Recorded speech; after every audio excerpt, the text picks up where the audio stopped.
नमस्कार सभी साथियों को। उत्तर प्रदेश दरोगा के लिए सबसे ज़्यादा इम्पोर्टेंट टॉपिक दहेज प्रतिषेध अधिनियम 1961। देख लीजिए, अधिनियम का विस्तार संपूर्ण भारत पर है। अधिनियम 20 मई 1961 को राष्ट्रपति द्वारा स्वीकृत किया गया। अधिनियम 1 जुलाई 1961 से भारत पर लागू है। इसके लिए एक वाद है हरवंश सिंह बनाम गुरचरण कौर के बाद में निर्धारित किया गया कि जहां दहेज की लगातार मांग हो वहां मांग एक अपराध गठित होगी। दहेज की परिभाषा क्या है? धारा 2, दहेज से ऐसी कोई संपत्ति या मूल्यवान चीज अभिप्रेत है जो विवाह के समय या उसके पूर्व पश्चात किसी समय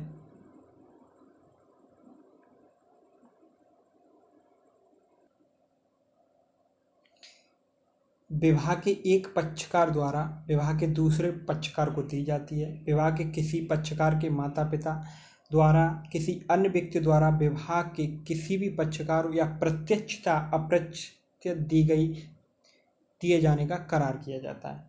अधिनियम की धारा 3 में दहेज देने या दहेज लेने के लिए शास्ति का प्रावधान है। यदि कोई व्यक्ति अधिनियम के प्रारंभ के पश्चात दहेज देगा या लेगा अथवा दहेज लेने या देने के लिए दुष्प्रेरण करेगा, वह दंड के लिए उत्तरदायी होगा। दंड के रूप में वह कारावास से जिसकी अवधि 5 वर्ष से कम नहीं होगी और जुर्माने 15,000 से दहेज की मूल रकम का दोनों के लिए दंडनीय होगा।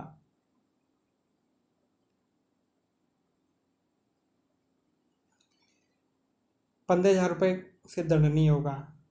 अधिनियम की धारा 4 के अनुसार दहेज मांगने के लिए शास्ति का प्रावधान है। यदि कोई व्यक्ति यथास्थिति वधू या वर के माता पिता या अन्य नातेदार या संरक्षक से किसी दहेज या प्रत्यक्ष या अप्रत्यक्ष से मांग करेगा तो दंड का भागी होगा।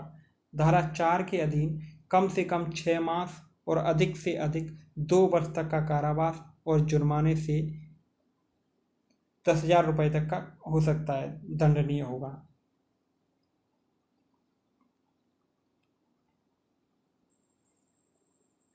अब यहाँ पे देखिए एक इम्पोर्टेंट बात और है। विनय कुमार बनाम उत्तर प्रदेश राज्य के बाद में अब निर्धारित किया गया कि जहाँ पत्नी असामान्य परिस्थितियों में विवाह के 7 वर्ष के भीतर, ये पूछा जाता है, विवाह के 7 वर्ष के भीतर ही मर गई हो, तंग किए जाने और क्रूरता के संबंध में अपनी मृत्यु के पूर्व बयान दी थी, वहाँ अभियुक्त व्यक्ति को दोष सिद्ध मान्य है। यानी मृत्यु के 7 वर्ष के भीतर अगर पत्नी मर जाती है तो और बयान कर जाती है तो व्यक्ति पे दहेज प्रताड़ित कानून, दहेज प्रतिषेध अधिनियम 1961 कानून लगाया जा सकता है। दहेज के विज्ञापन पर पाबंदी हो, ऐसा करने पर कारावास के जिसकी अवधि 6 मास से कम नहीं होगी किंतु 5 वर्ष से अधिक। अगर कोई व्यक्ति दहेज का विज्ञापन करेगा तो उसे 6 माह से का कारावास हो सकता है और ₹15,000 का जुर्माना। दहेज लेने या देने के लिए करार शून्य होगा।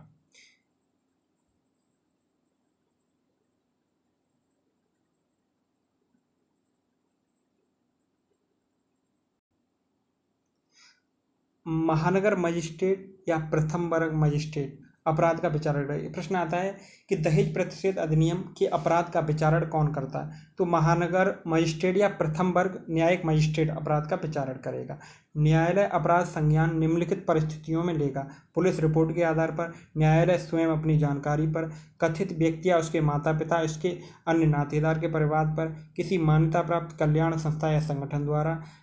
इस अधिनियम के अधीन प्रत्येक अपराध होंगे अजमानती अपराध होंगे।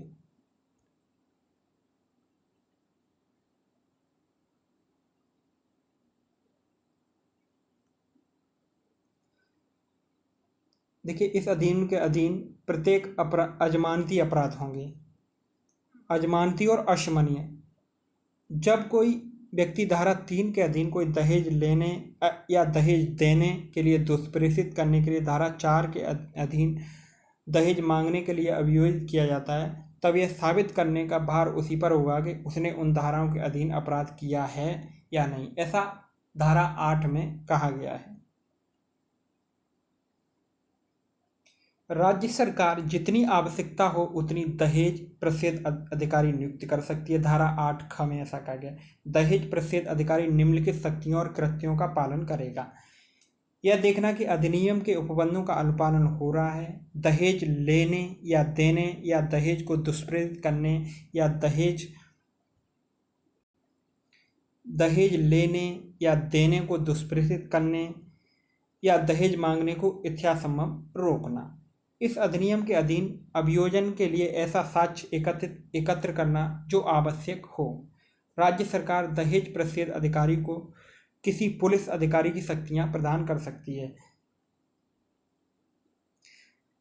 अब प्रश्न ये आता है कि इस अधिनियम के अधीन कौन नियम बना सकता है। तो धारा 9 के अंतर्गत केंद्र सरकार इसके अंतर्गत नियम बना सकती है और राज्य सरकार धारा 10 के अंतर्गत। तो नेक्स्ट हमारा जो होगा घरेलू हिंसा से महिलाओं का संरक्षण अधिनियम। इसी तरह उत्तर प्रदेश दरोगा में पूरे अधिनियम मैं घटना चक्र की बुक से करा दूंगा। तो please share and subscribe this channel. Thanks for watching. Subscribe जरूर करें ताकि आने वाली वीडियो का नोटिफिकेशन आपको मिल सके। Thanks for watching. जय हिंद, जय भारत।